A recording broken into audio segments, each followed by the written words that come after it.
Hello and welcome to the Hero Spouse. I'm Kendra Ruth here for Facebook Live, and thank you so much for coming. I am going to go into the private Facebook group and the public Facebook group and just refresh the pages to make sure it's all working and that I can see myself coming in, because I'm going live using my iPad and watching you just as though I'm part of the audience at the same time to make sure things work using my laptop. So, okay, I can see myself. I'm not. Okay, there we go. Looks like I'm coming in fine in the private group. Public group, it always seems a little harder. How do I find myself? I'm never sure. And you can comment. I will watch the comments on my iPad, but I also watch in the groups because I can see names in the groups, but sometimes I don't get names, I get user when I look on the iPad, so that people watching can't see the names. It doesn't show from when you're in a private group. So I am still scrolling everywhere looking for me. I'm going to try going to media. That way, if you're looking for me, you're not listening to this. Okay, I can see it. I'm wearing the same thing. I'm assuming that's it. I'm going to make sure I mute. And it's a blank screen. So if you're out there, okay, now I can see myself. Let me know if it's coming in for you, and let me know how the volume is, how the sound is. I have my iPad plugged in, but it seems to be draining power. I had it plugged in all morning, and for some reason the cord must have had a problem. So we're going to watch that while we go. And let's just get some of our business out of the way, is that I am going live in 3 places. A private Facebook group where your comments are safe. The public Facebook page. Usually people that are on that page just haven't joined the group. And in YouTube, people can see your comments. Public group, not only can people see your comments, but your friends might even get notified of your comments. So I am going to go into each of the Facebook groups and post which one you're in case you aren't aware that you're not in the one you wanted to be in. So let me grab the comment.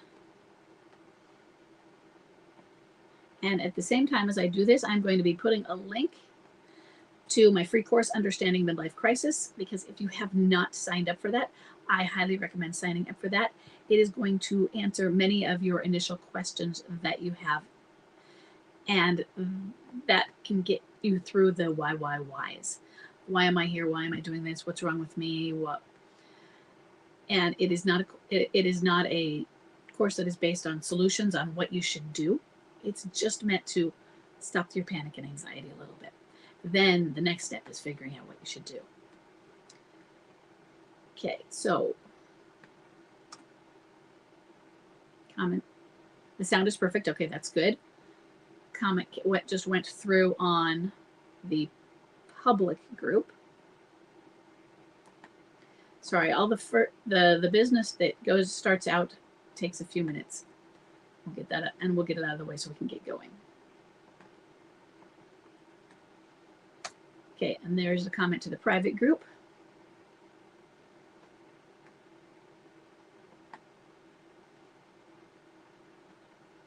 And I'm going to continue to go refresh because I found myself in the private group by going to media, but I haven't just found myself on the wall, do you call it, the main group page. And it'll be easier to see comments if I can get myself there. But it's just not happening. So I'm going to go back to media and see if I can. It just makes the comments really, really tiny on the side, and it's hard to see them. But I will get them over here. And then I can bounce back and forth between. Every time you see me doing this, I'm scrolling on my iPad to see if there are any more comments as well. Okay, so let's get started with our first question. We have about 8, and we'll see if we can get through those. So our first question is from Jennifer. Jennifer has a bomb drop of December 2019, a date of marriage of 2016. She has a clinging boomerang who is a low energy wallower. She says, my husband was a clinging boomerang and he's still a low energy wallower, but recently he's pulled away pretty quickly from almost everyone. He seems worse since he came back from visiting his family in his country. A lot of issues are coming up, including an issue with his passport. His grandmother died. He found out that his mother is sick, and the living conditions in his country are really bad. So he's being hit with a lot all at once. And this is after bomb drop, isn't it? He started withdrawing from me while there, and his family said he became increasingly agitated and angry. He moved to a male friend's house when he got back. There's no evidence of an affair. Then he started to get a new lease on life. He was excited about new job opportunities and going back to university. I put a boundary in place because he kept telling me he was going to do something, but he never followed through, such as calling or coming home. Now, and I know this has changed in a little since writing this, but now he's ghosted me for 3 weeks. What in the world is going on? Why is he back and forth after he seemed to see the light, only to almost totally withdraw from almost everyone? So first, looks like I also just got a new, one more person just submitted. I don't know if I have time to get whatever that one is, but we'll see what kind of time we have at the end. So Jennifer, I know that you were having a meeting, and so I don't know how that's gone. If you're there, you can talk about it a little bit. It says new comments, so let me see. So it isn't showing in the private Facebook group. Okay, Tessa, go to the private Facebook group, go to media, videos, and then scroll down and you click on the little video, the most recent one there. That was the only way I could get it, which is really annoying. Because my expectation would be that I would come in and scroll, just start scrolling and I'd find myself. That's how it always worked before. In fact, I'm going to open that one and I'm going to open the private group again. Okay, now I just did the private group and now I can see myself right below featured stuff. So it is in there now. Whew. How annoying is that? So the audio is a little off for one, but not everybody. Okay. Okay, Ellen. So, but Wendy says the sound is perfect. We'll see. Because I've had some issues with the iPad being crackly. Now, when I make all those pre-recorded videos for you, I do a sound recording separate and I merge them. It's a little extra work, but it's because of the crackling. Okay. So first, Jennifer, one of the things that we're looking at is why is he back and forth after seeing the light, only to almost totally withdraw from almost everyone? There is one thing, and I'm not saying this is what's going on, but oftentimes you see the light. You start to have more reconnections. That in itself will trigger another withdrawal and a fear of what's going on. MLC, reconnection, reconciliation, getting to that is a back and forth process.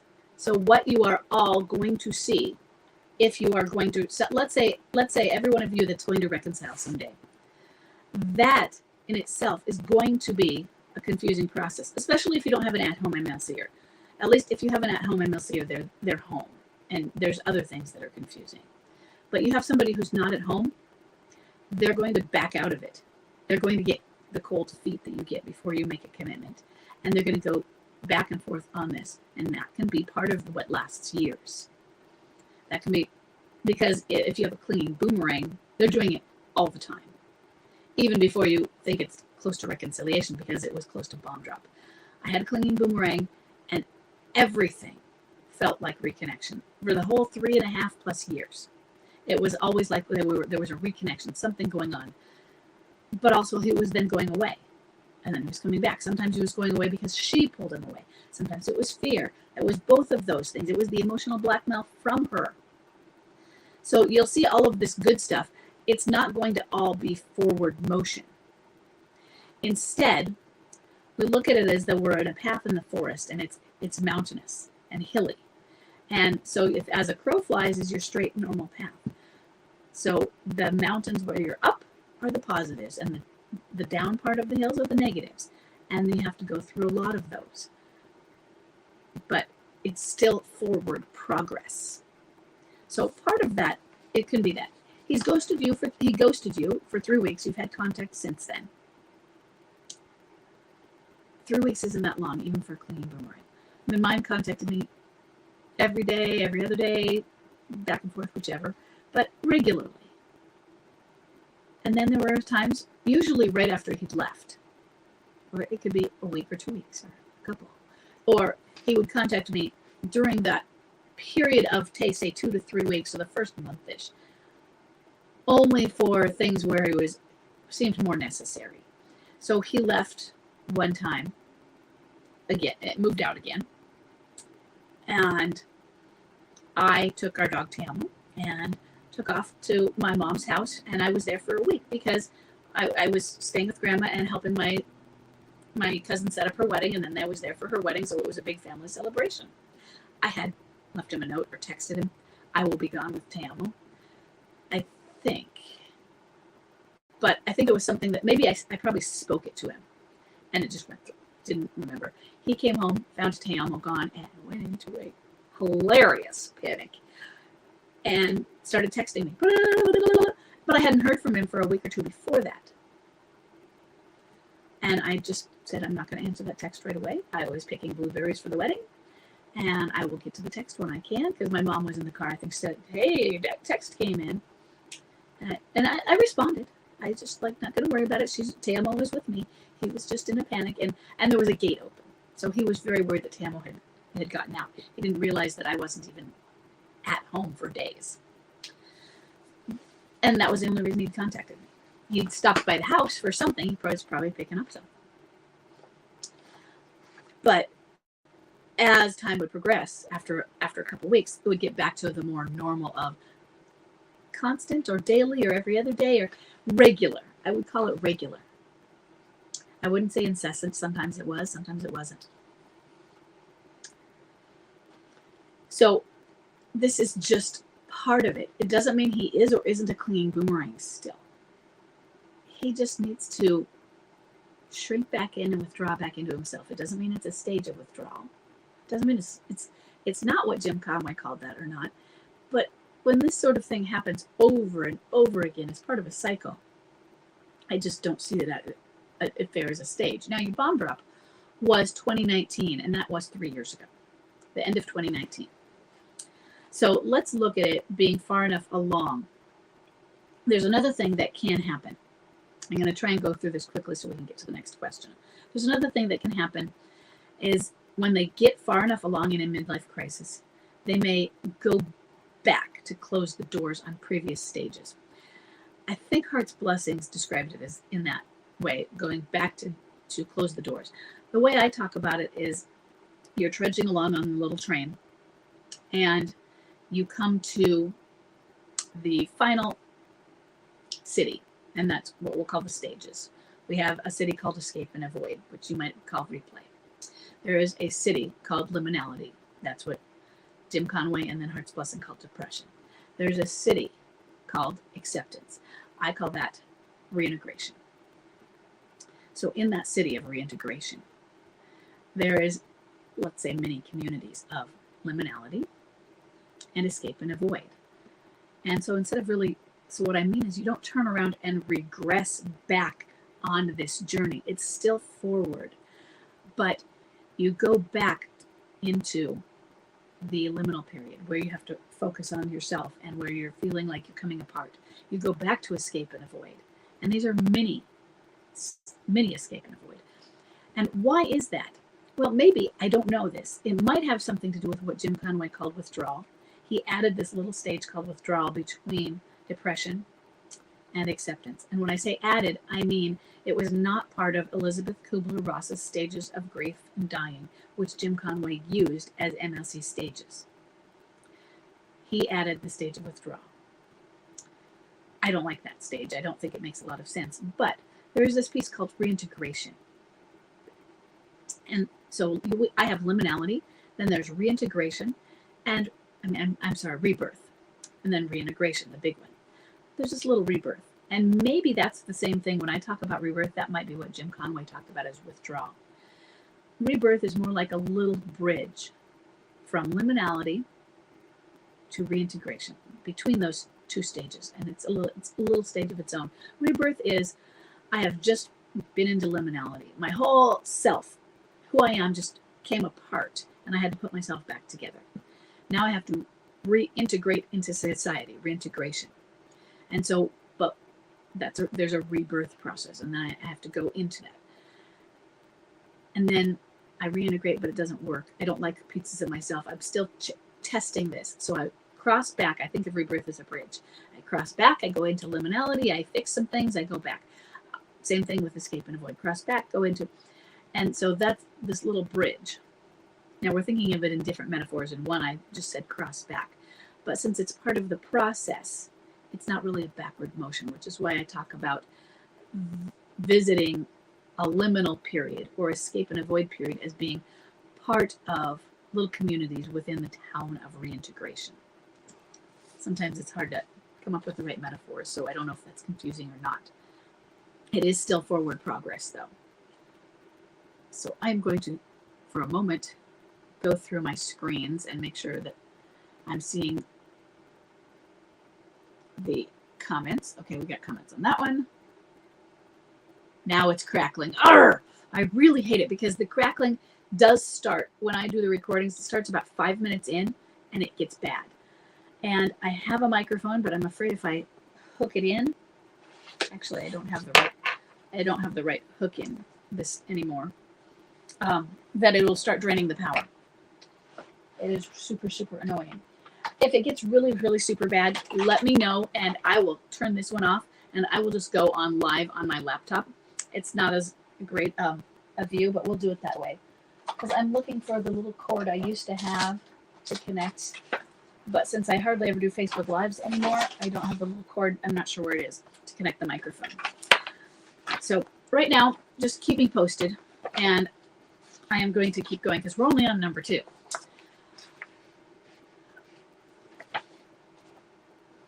And I'm going to refresh this screen because I can see that I see. Okay. Oh, I just refreshed the screen and disappeared. Oh, that was smart of me.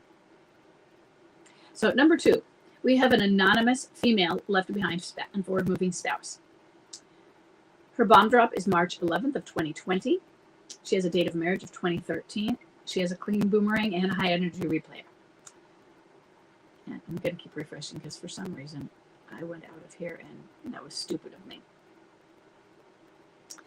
She says, I recently talked with someone who's very close to my ex-husband, and he told me a lot about the affair and his relationship with the alienator. Bomb drop was March of 2020 when it was completely limerent, but it was wearing off quickly. Christmas was 2020. He was bad-mouthing her to me. I love it when that happens, but Valentine's 2021, he wanted to come home, but he didn't follow through. Summer of 2021, he was ridiculing her in front of people. Whenever she complained, he showed her the door. He was disrespectful to her. He did what he pleased, and he never listened. She had zero power. Then in the fall of 2021, I know, guys, this makes no sense. He married her. And things changed. She moved in, and she became controlling. He didn't want her to move in. He married her. I am familiar with this situation. There's 2 that I get mixed up. I believe this is the one where he married her but didn't really want to and said it's convenient for her and I'll divorce her someday. If it's not, you can correct me on that. But I think that was, in his mind, the way it's been described. I always think of it as a sham marriage. He now listens to her. She spends his money, runs his company, and he's no longer able to do as he pleases. Can limerence wear off and then restart? So I wouldn't think of that as a limerence wearing off and restarting. Not in the way that's not how I would think of it. Why did he marry her after he previously treated her so badly? Or is he a victim of emotional blackmail? Yes, ding, ding, ding. I'm going to say, just like go with an absolute yes on that one. He clearly isn't happy, but he cannot leave her. So if this is the one, and I think it is, that is where it's really, at least the way he's described it, and he could be lying to you, and just as an excuse for having gotten married. But if this is the one where it's more of, I just married her for convenience so she can be in country, that sort of thing, that tells you why he married her when he treated her so badly. And there was probably some emotional blackmail. Now, what changed the dynamics of her being controlling versus disempowered? Don't know, but one idea. If this is that situation, she was being manipulative as well. She wanted to get him to marry her so she could be in country. So she had to do everything he wanted. She had to give in. She had to be disempowered because her power was getting him to do what she wanted. Her power was get him to marry me so I can be in country. And up until that point, I have to do anything he says. I'm not going to rock the boat. Now, once she gets that, now she's safe in country because she's married to him. I can push it. I can let the true colors come out, and emotional blackmail comes out. That's just a guess, because we know why he married her, and because to keep her in country, some sort of sham. There was limerence and other things going on. Emotional blackmail, absolutely. Yeah. Limerence wearing off and restarting, no. I'm not saying that can or can't. I haven't seen that. But I'm not saying it can't be. Let's say you have somebody that you date at 17 and then you meet him again at 34. Sure. The old flame thing. So, or we know that is how it is with alienators. Sometimes they're an old flame. Sometimes they're a former girlfriend, boyfriend. Sometimes they're a previous spouse. So you can have it that way. I don't see it in this situation right back to back like that, where, well, limerence was gone, and then a year later or 6 months later or 2 years later, it was there. I would definitely replace limerence with emotional blackmail. It doesn't mean that there's not lingering limerence as well. I really did feel that Chuck's limerence was not as strong as the emotional blackmail. I think that she let that flame out very quickly, but that didn't mean it was all the way out. It was limerence combined with emotional blackmail, but it wasn't nearly like it was at the beginning. Okay. So I'm still not, why did I shut my computer? I mean, not computer, but, so I'm going to go back into the media to see myself on this, and I'm going to look in.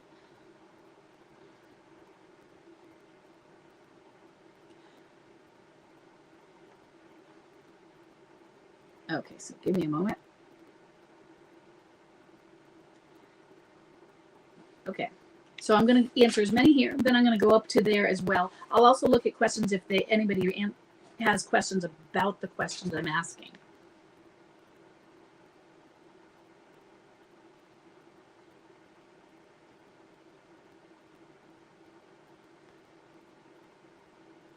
Yeah. So I will try to get to anything, but I don't know if I will get to the additional questions, just because I'm getting so many. And I got, like, as we started, another one popped in. So number 3, and I say the numbers so that later if I have to do a search, I can search 3. So I say that's why I give a list of them in numbers. We have an anonymous female left behind spouse. Bomb drop was 2017, September. Date of marriage is 1995. She has a vanisher and who is a high energy replayer. She says, "Hi, you answered my question a few weeks ago about a vanisher expecting a child with the alienator." So this was a situation of infertility. He left. He married the neighbor who had a spouse and 4 children. They had an affair. He married her. She's now pregnant. Okay. I was lucky to find you 2 months after bomb drop, which saved me from probably lashing out and doing all the wrong things. I've chosen not to stand. And she's saying about since infertility, and she's past an age, because I talked about, do you want to go adoption? Are you too old for adoption in your mind? I was 32 at bomb drop. I adopted 5 children. Chuck and I adopted 5 children later. She's 44. 7 nephews fill the void of infertility. I didn't have space to fit that in my MLC. To fit in that, my MLC and the alienators are both heavy drinkers and cocaine users. I'm sorry. I bumped into him last week in the pub, and he looked terrible, puffy-faced and sad look, and dressed like a teenager. The alienator is 10 years younger and foul-mouthed. 4 kids, a 5th on the way. Wow. His body language seemed jittery, and he went pale when he saw me. He asked how I was. My question, is it normal that I worry what his future holds now that we know about MLC? Yeah. You know, you were with him for many years.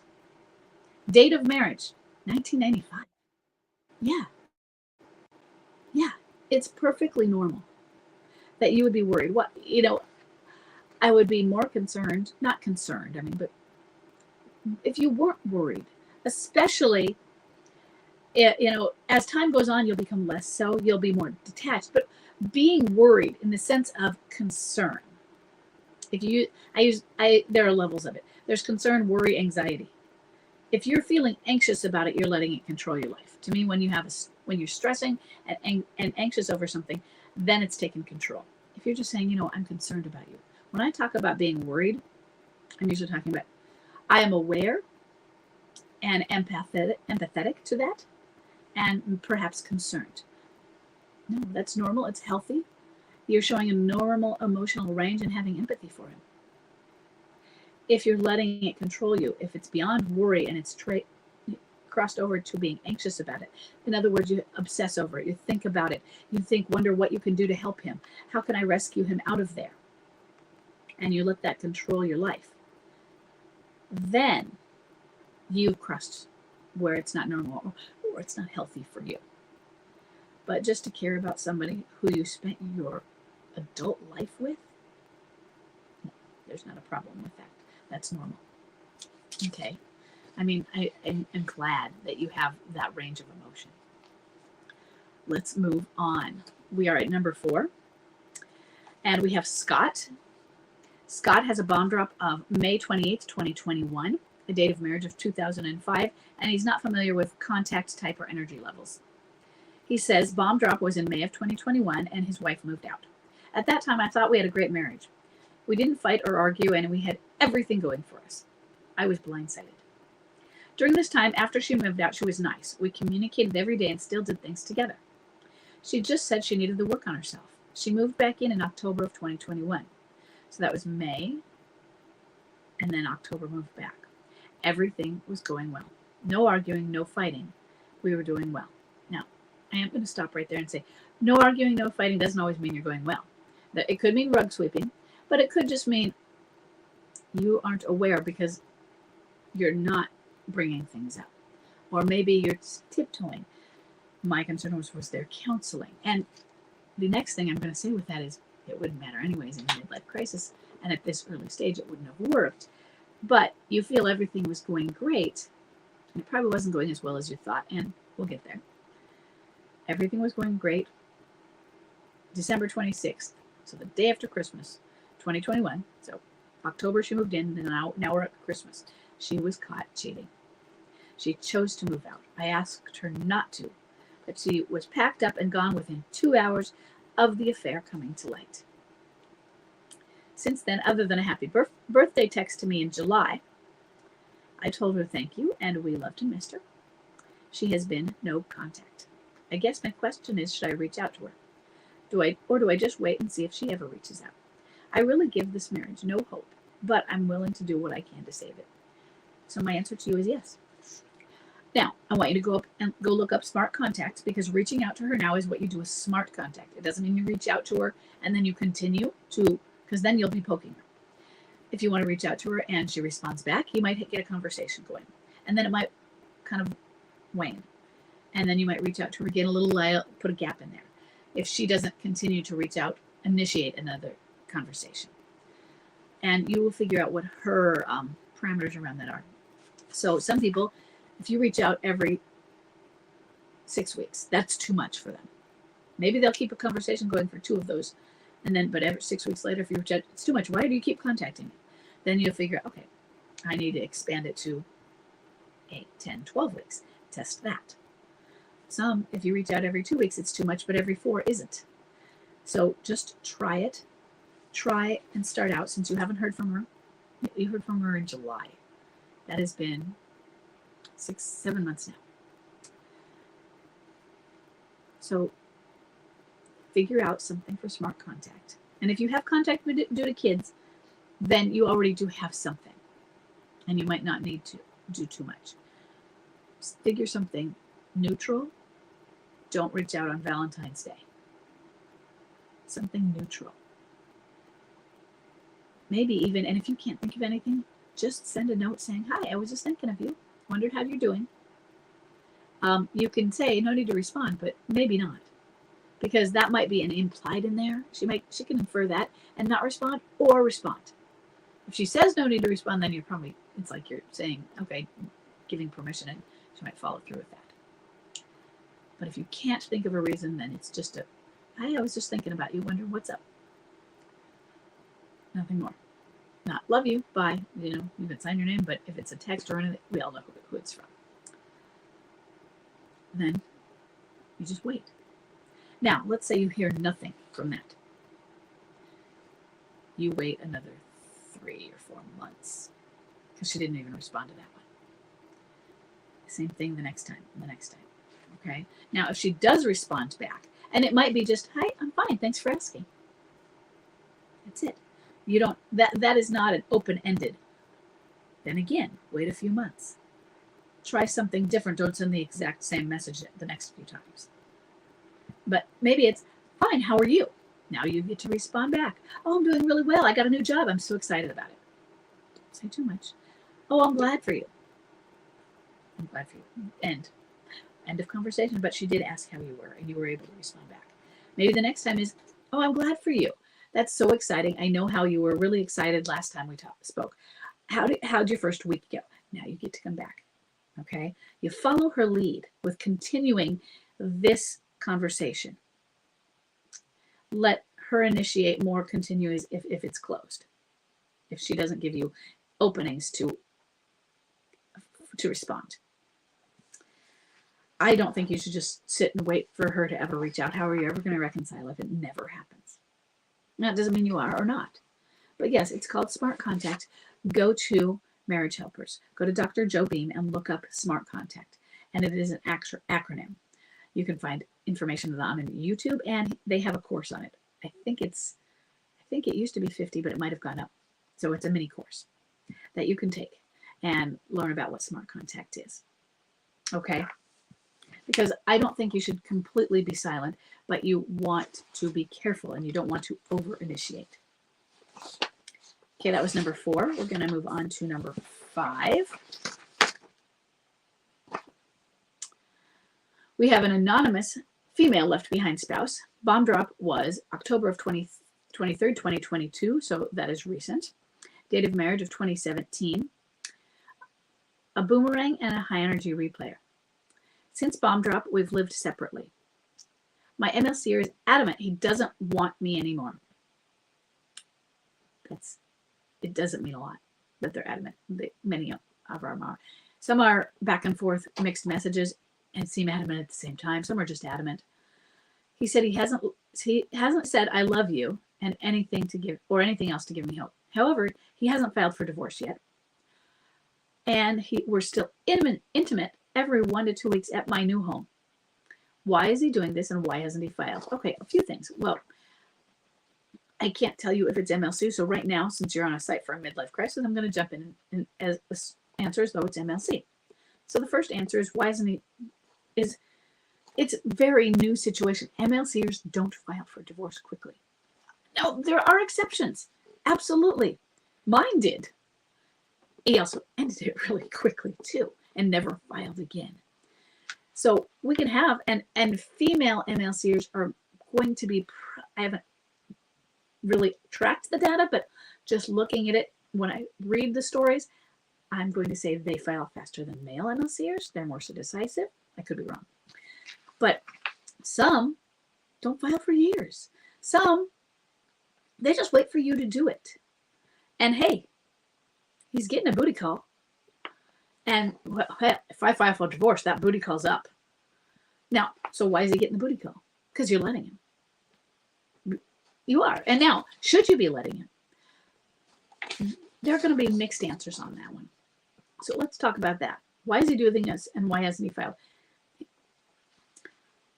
I personally, if you're standing, love it if you can have intimate relations and there's not another person. If they're not being physically with someone else. If they're being physically with someone else, and you know about it, because if you don't know about it, if you suspect, you're in fuzzy territory. But you're opening yourself up to STDs. And if you absolutely know about it, first thing, you're being the other person, you're being disrespectful. Also, I know that sounds terrible, but this isn't a possessive type of thing. He's mine, she's mine. They love that also. Chuck loved it. I said, what is it? He said, how does it feel to have two women? And he said, that feels really, that was an ego boost that he thought two women were fighting over him. I'm like, it's not an argument between the two of us. I'm not going to compete with that, but it does set you up that way. Sometimes it's just a booty call, but I encourage it if you can because of the bonding.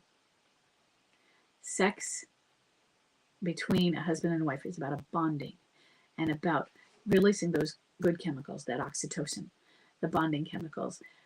And I want to promote positive physical relations. And when I say physical relations, I mean sex, but I also mean just crossing that social boundary to touch.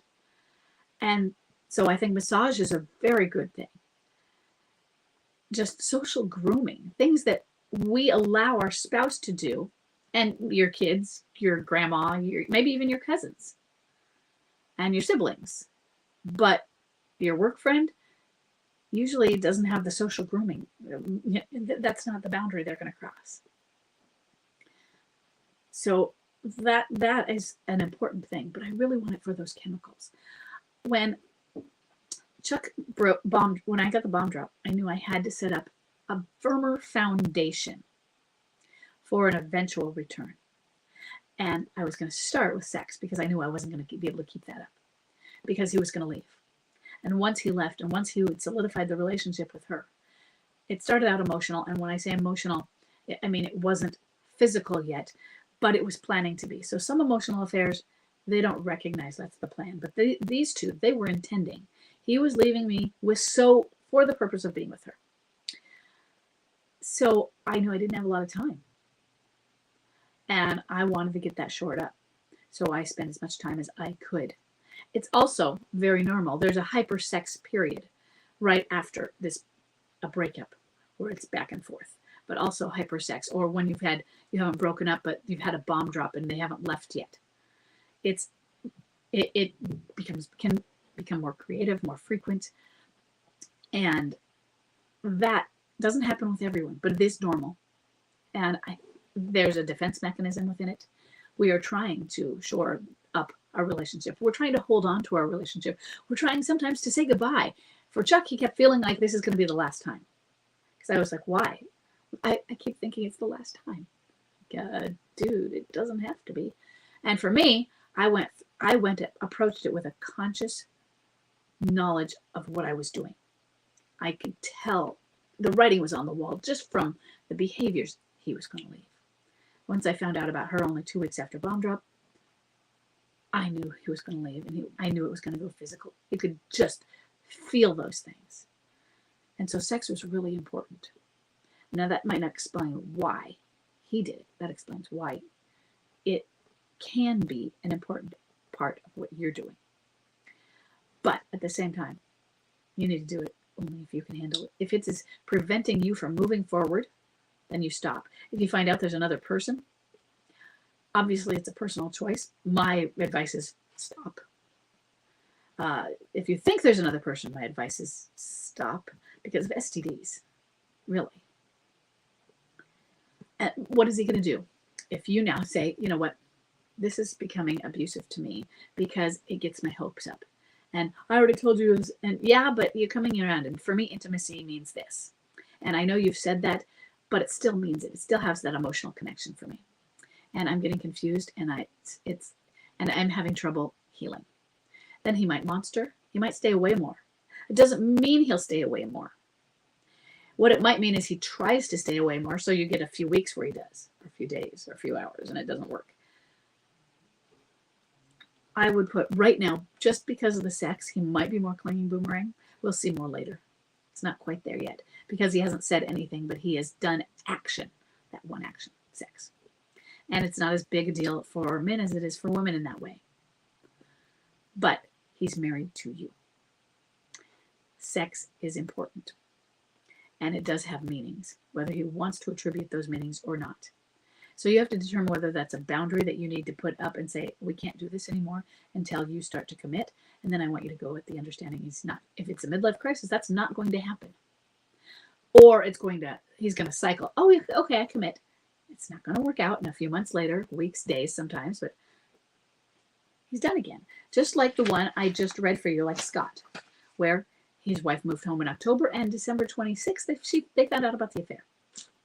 And she was out that day. So MLCers are back and forth. Okay, so I am going to move from the printed paper to, I got a few before I started, come in the last 20 to 30 minutes, and they're still on the screen. So I'm going to go over to my screen to answer a few, and I'm also going to look at the questions coming in. So, oh, you're welcome. I'm not going to say names just in case, but is it okay to send messages like that from time to time? Like, hey, I was just thinking of you. How are you? I haven't been replying unless he reaches out first. Yeah. And from time to time varies from situation to situation. So one person might be able to do it every week. Seems like a lot. That person would already be a boomerang probably. But if you had a off and on, you might be able to start out every 2 months and work it down to every 1 month. You might be able to, with a vanisher, start out every 5 months and work it down to every 3 months. And it's working it down. And you might not get anywhere with it. You also have to accept that. Okay.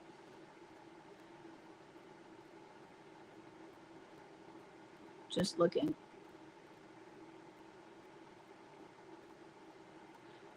Okay. And then I'm going to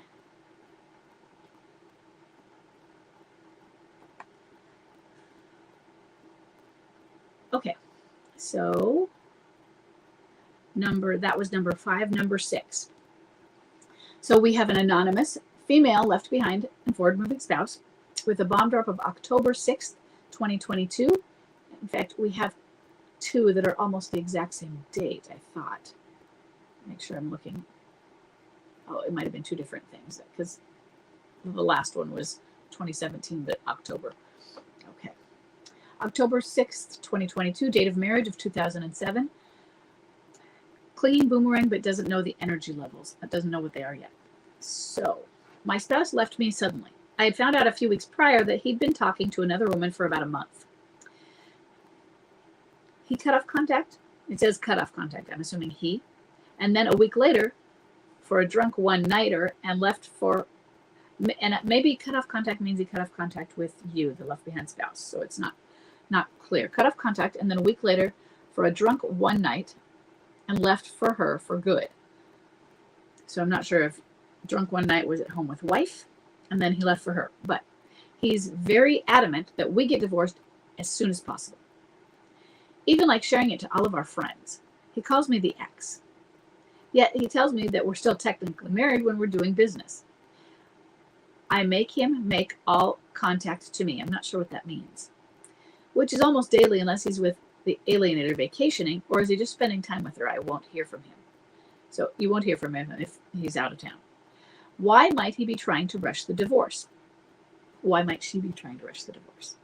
So oftentimes, and doesn't say for sure, but oftentimes there's emotional blackmail, and that is a very strong force. It can be a force just as powerful and even more powerful, depending on the situation, than limerence. If you are in an affair with somebody, which party wants the divorce to happen? The alienator wants the divorce to happen. Oftentimes, an MLCer, they fantasize about this, but they're also scared to take the leap. So they take the leap out of the house, and they even move in with the other person. But if I sever it on paper, that makes it more permanent. That is the paper that makes it real. But he's told you, technically, you're still his wife. So there is a lot. He's trying to hold a power over you with that. There are things you're not allowed to do, lady. And one of those things, it's a double standard, is you can't date. That would be cheating. There's a double standard, and we get those. Some of them don't put that double standard on because they recognize I'm doing something. And so I really don't have a say if my wife dates. But he's trying to hold a power over you by remaining married. But he's also trying to rush the divorce. And I would bet, could be wrong, I'd bet that the alienator had a lot to do with that. She felt she got lucky. She found a married man. Married men are prizes because they have shown a history of stability by being in a marriage. The irony being, the type of person you're looking for, if they start to date you, that shows you they're not that type of person. But they really can't wrap their head around that kind of logic. So I would think that this is most likely the alienator. But also, MLCers are impulsive. Some of them will rush the divorce. Most of them will not. Most of them won't even do the work. She's going to help them out with it, though. I am willing to bet that in this situation, mainly because he'd been talking to another woman for a month. Only a month? We've had some where they met him at a bar and moved in a week later. So, my point is they jump into relationships with people they didn't even know and latch on. And limerence will do that. She feels she got lucky. I better not let this guy go. She is going to be in control. Now, there might be other things going on. Mine tried to rush the divorce as well, or at least the filing. Now, why? I don't even know. But he did it. He gave them a retainer. Then that weekend, I think she got fired from the job where they both worked at. And so he was, I'll never see her again. So he called on Monday. Friday, he gave him a retainer. Monday, he called and said, don't give it back, but just hold on to it. I'm changing my mind about leaving my wife. And then I knew that wasn't going to last. He'd made me a promise, which I knew was worthless, but he made me a promise. I won't do it for 3 months. I'll give you 3 months. What to me that meant was I knew that it was until it went further, until the relationship became physical. And it was that.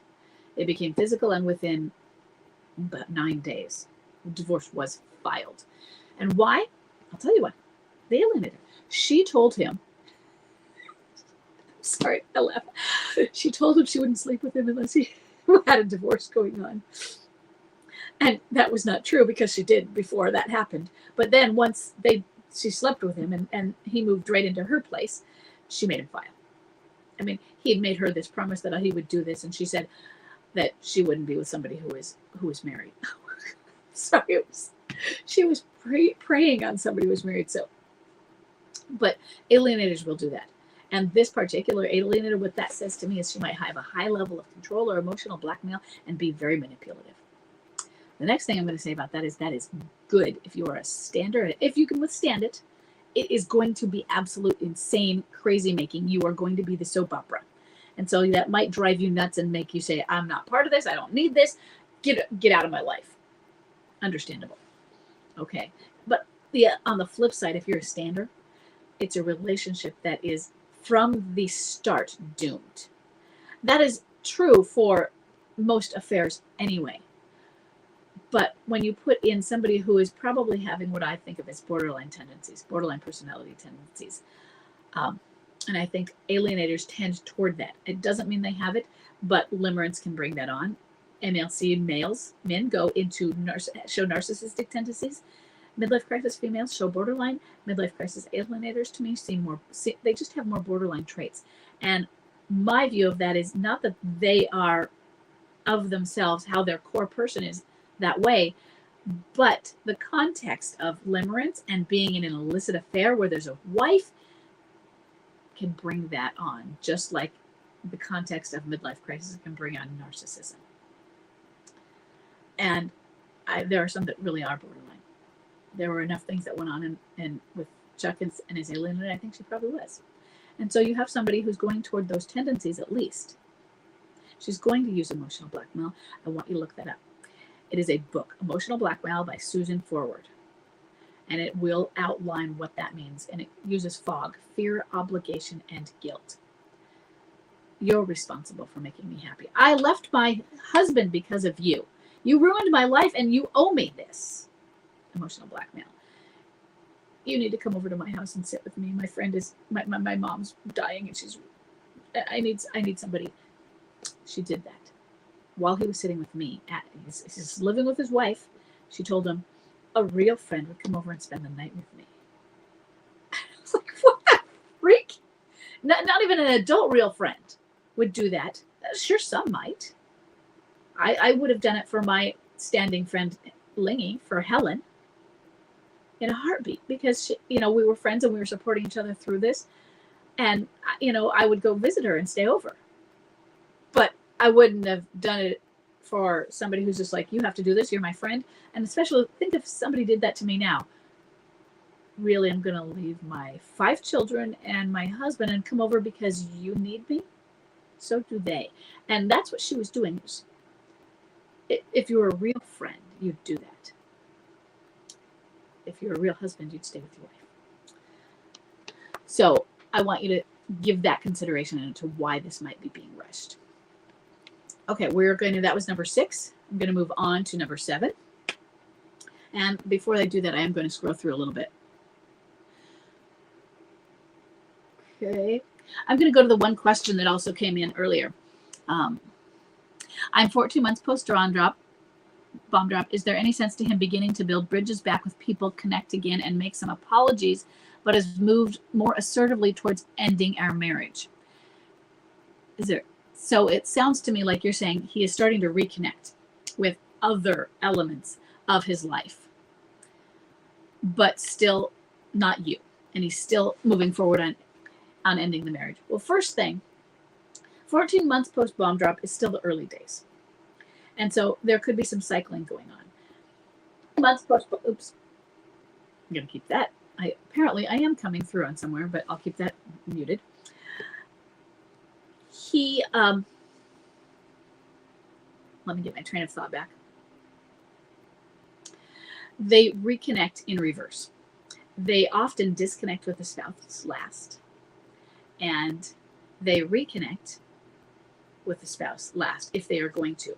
They will start to reconnect with friends, external friends, family, pets, the kids, the house, and you are last. So building bridges back with people, connecting in, and the apologies, that does make sense. What isn't in time right now is 14 months in. I don't give a lot of credibility to that. He's going to still take it slowly, but he's not reconnecting with you. I wouldn't expect him to be. Now, because what I see the fear in this is that, well, he's reconnected with everyone else, but not me. He's still going with a divorce. Maybe it's not really a midlife crisis. It doesn't mean that. It really just means that he's, recognizing some things. And then he might cycle. And I'm not saying it's good or bad that he cycles and disconnects from them again, but it might go in cycles. Okay. And maybe it has something to do with the nature of those friends as well. Maybe he met up with them and they were so nice to him and friendly, and he just needed that.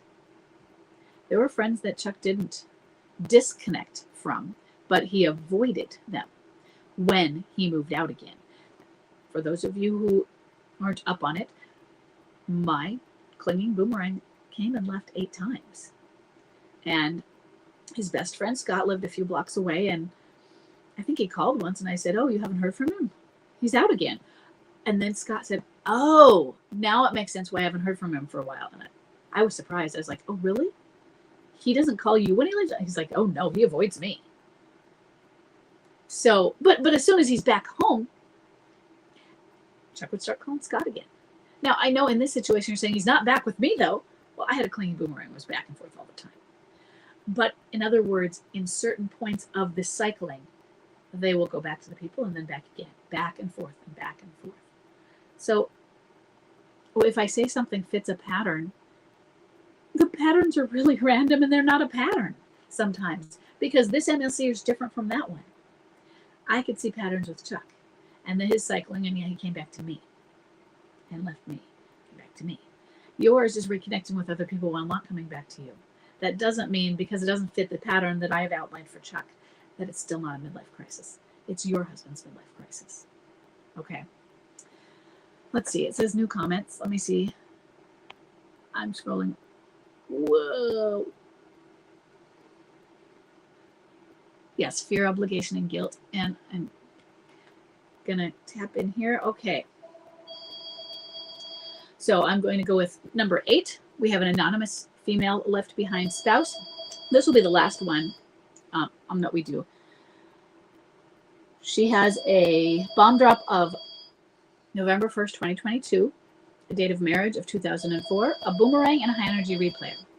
She said, 15 months ago, my husband started blaming me for his depression and his addictions.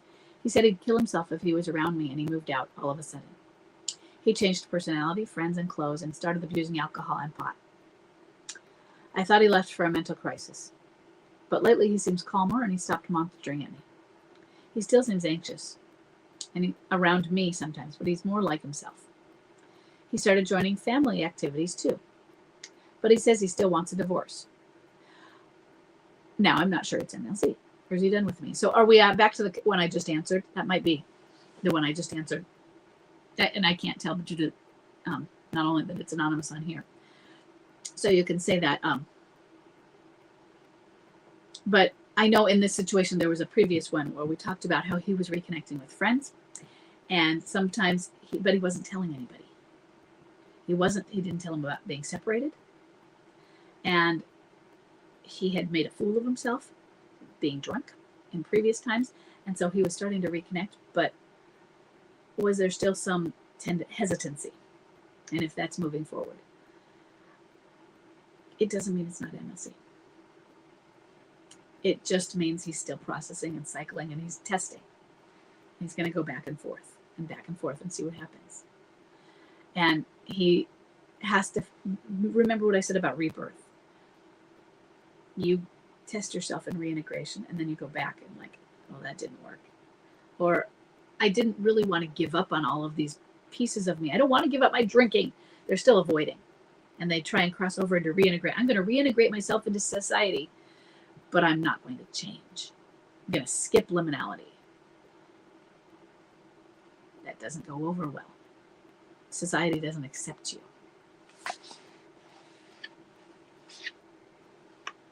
Are you ever 100% sure that it's MLC and not just falling out of love? I don't know if you're ever sure. But take the quiz and go through the questions. I try and keep the link. So hold on a sec. I can put it in where is my quiz link? Submit questions link. Hold on.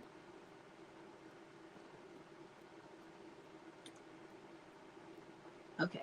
Here's the quiz link that I'm going to put up here. So take the quiz. And, there's no guarantee that you're going to say, oh, yeah, this is definitely a midlife crisis.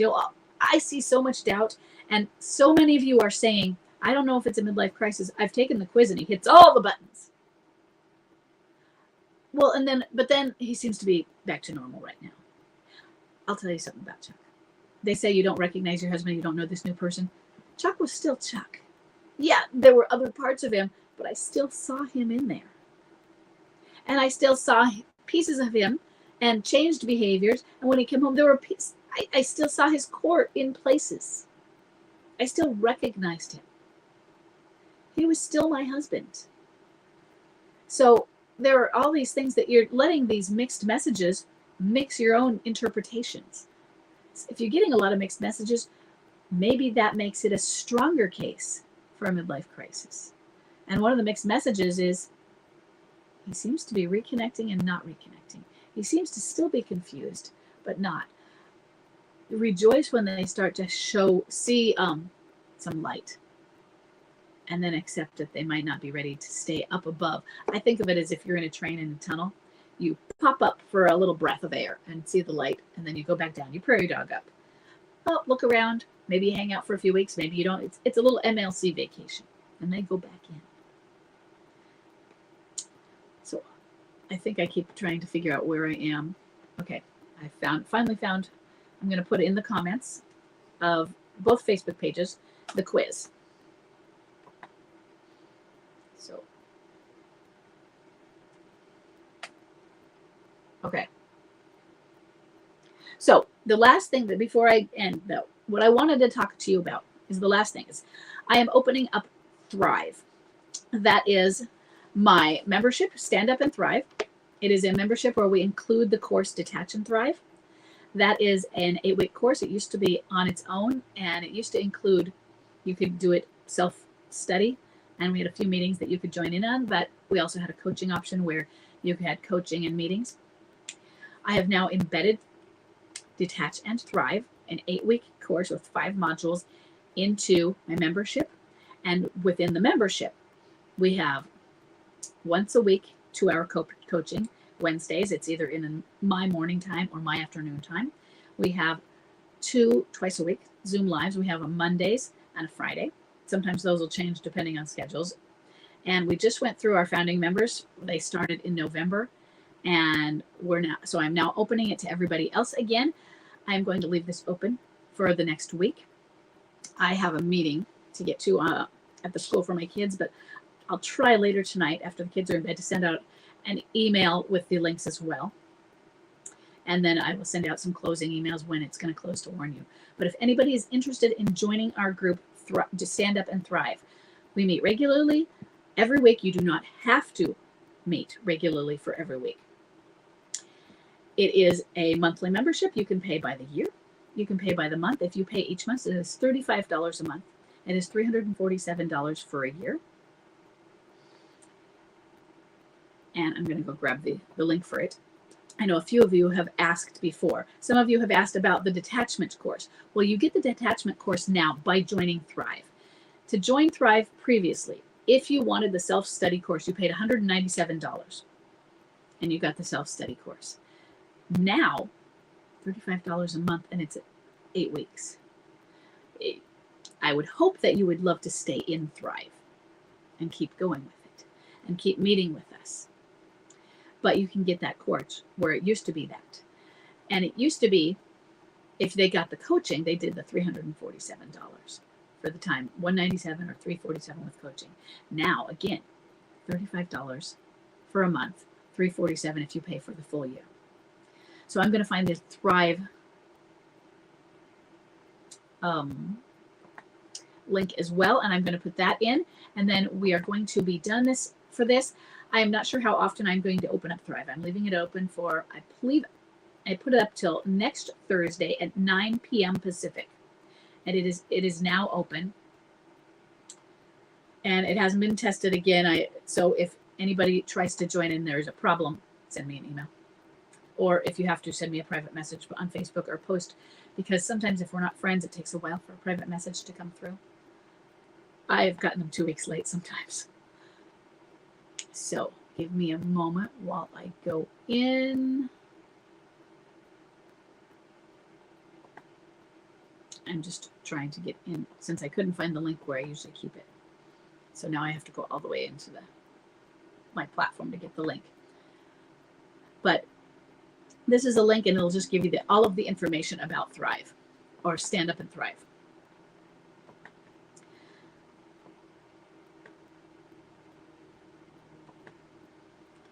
Okay, got that. Now I have to head back to the Facebook pages.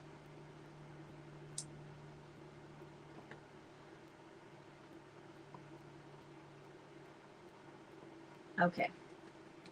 So I'm now typing it into the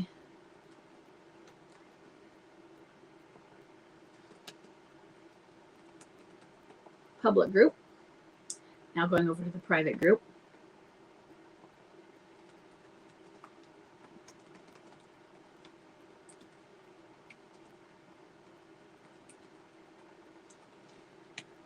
So when we meet on Zoom.